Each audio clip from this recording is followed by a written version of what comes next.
idol. Kumusta kayo diyan? Ani ako karon? Magabanggot.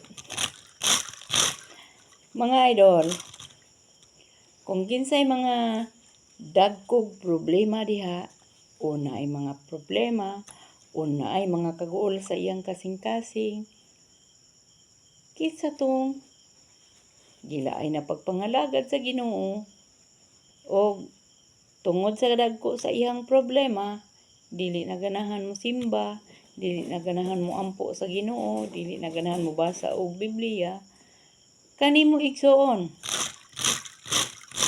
Paminaw man ning akong kanta. Magkanta ko mentras magbanggod. Kung dunay problema, sultihi siya. Kung dunay pagkabalaka, sultihi siya. Kung dunay pagkinahanglan, sultihi siya. Tanan nimong pag-antos isugid kaniya. Kay ang Dios dili bungol og dili siya buta. Nga dili niya makita ang imong pag-antos. Sultihan ko ikaw igsuon ang tanan may katubagan kay Hesus. Kung dunay problema, sultihi siya. Kung dunay pagkinahanglan, sultihi siya. Tanan nimong pag-antos isugid kaniya. Kay ang Dios dili bungol og dili siya buta. Nga di niya makita ang imong pag-antos. Sultihan ko ikaw ang tanan may katubagan kay Hesus. Kay siya ang Dios sa panalangin, gugma niya way pagkabalhin. Siya ang Dios nga tinubdan sa tanang pagampo mo. Kung dunay problema, sultihi siya.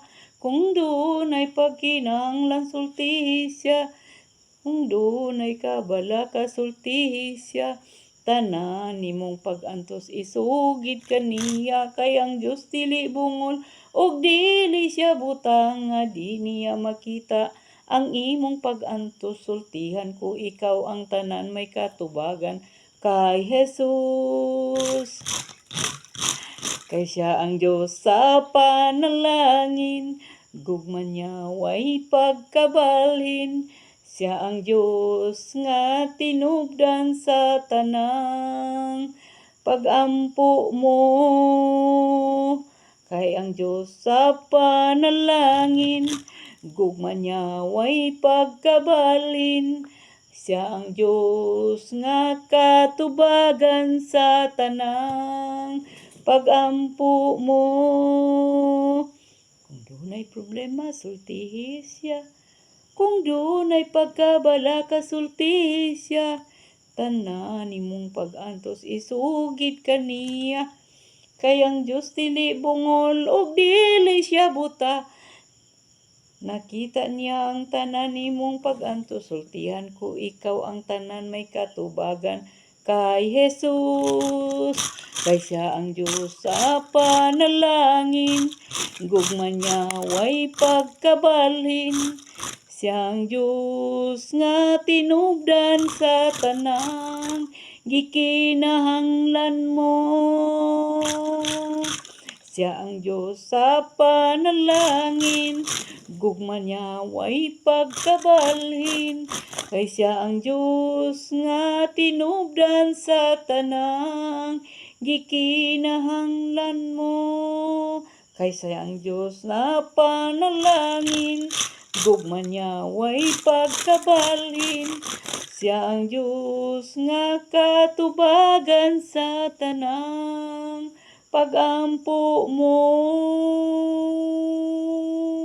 Tinuod yun na mga idol.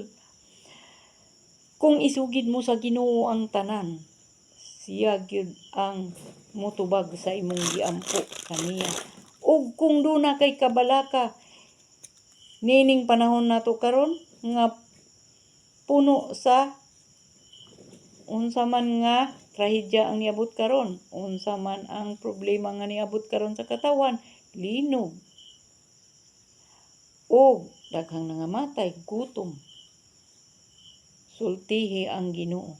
Sultihi siya. tanan nimong pagkinahanglan. Isugid kaniya. Kay ang Dios dili bungol ug dili siya buta, nga dili niya makita ang imong pag-anto. Sultihan ko ikaw igsuon, ang tanan may katubagan kay Hesus. Og follow, like, and share. Thank you very much. Bye-bye.